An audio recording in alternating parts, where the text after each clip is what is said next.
def nañu ko di ñetti weer ak lu teg ñu leen di ñaanal yéene bi ñu am bëgg ko ci réew mi bu dee njariñu réew mi yal na leen ko suñu borom woyafal bu ñu wàccee yoon bi it danañu jàkkaarloog ay sentinelle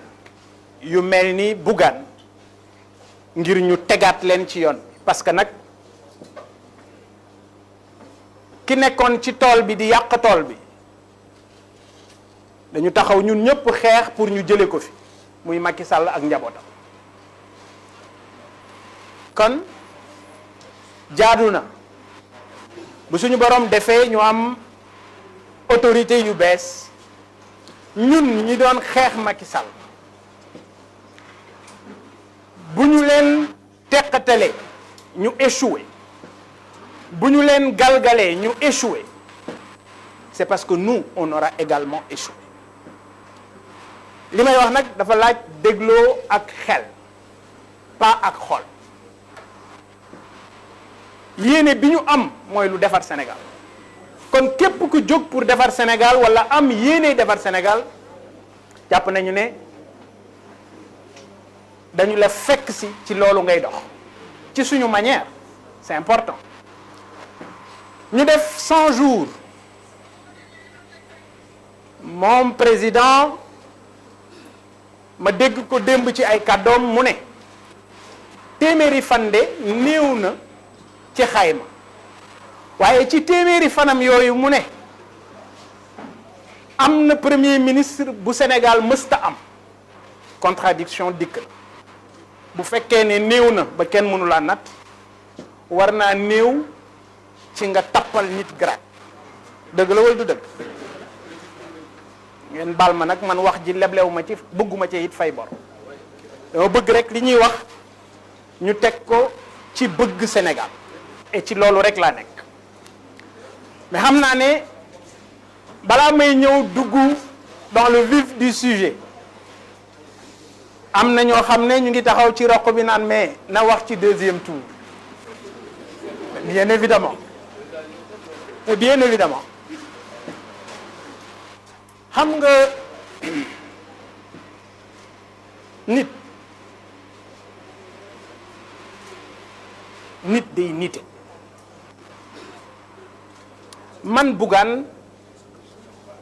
mën naa jàpp ne dama bokk ci actionnaire majoritaire yi fi jële Macky Sall sama coono fekkew ko suma doole fekkew ko suma alal fekkew ko suma nekk ak suma njaboot fekkew ko ba ci ñi nga xam ne dañuy liggéeyandoog man sax te seen yoon nekk ci wax dëgg yàlla dañuy subir man Bougane sama taxawaay ci wàllu politique ma leen ciy jéggulu ñoom ñëpp parce que wax dëgg yàlla amuñu lenn loo xam ne man jàpp naa ne waroon naa leen ko teg muy jafe-jafe élection 2024 yi ñu weesu suñu yéene moo doon participer ci mais Macky Sall ci njublaŋam Macky Sall ci waa ba jiibaam Macky Sall ci doxalinu teg conc rocci ak dugal ku ne gis na li ci xew waaye damay wax rek ne man dama bokk ci aji ngëm yi parce que dama jàpp ne suñu borom lu mu def rek moo gën peut-être xëy na élection yooyu suñu ci demoon ñun tam 1% la ñuy am wala 0, la ñuy am et bir na ma ne man loolu nekkut suñu tolluwaay parce que bir na ma ne Macky Sall lu tax mu taxaw ci réunion ay kilifa jàkkaarloog moom mu ne leen tant que maa ngi ci réew mi jiite ko Bougane du bokk ci élection jëfe na ko ni mu amee woon yéene boobu noonu laa taxawee man Bougane ne Macky Sall lu ko fiy jëlee ci loolu rek lay dox kon je dis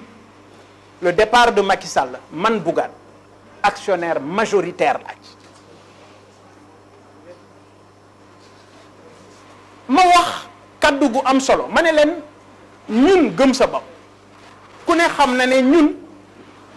bu ñuy natt di féetale ñun anti système lañ ñu féetalee dëgg la wala du dëgg waaw mais léegi yéen ñun ñi doon xeex Macky Sall ak ñi mu àndal ñun mën nañoo bot ñi àndoon ak Macky Sall 12 ans ñooñu tey ñoom ñoo baax waaye yéen tamit am na wax joo xam ne yenuwul maana ñun dañu taxawoon ne bu kenn fëllee ci anti système ñun gëm sa bopp ci man sama kàddu kooku la ñuy jàppale loolu musuma ci jóg ah pour votre information musuma jóg ci loolu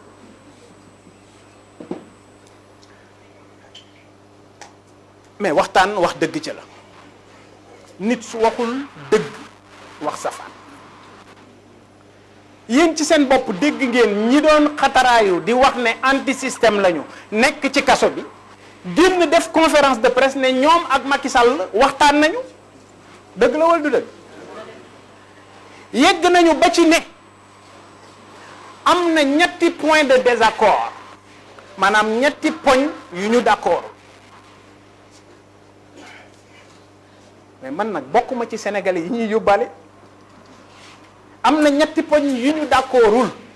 waa léegi man dama bëggoon xam poñ yi ñu d'accord ba tax ñoom ñu génn soo gisee sab xarit sol sa tuba yu noonu na mu def ba jot ci setoo ci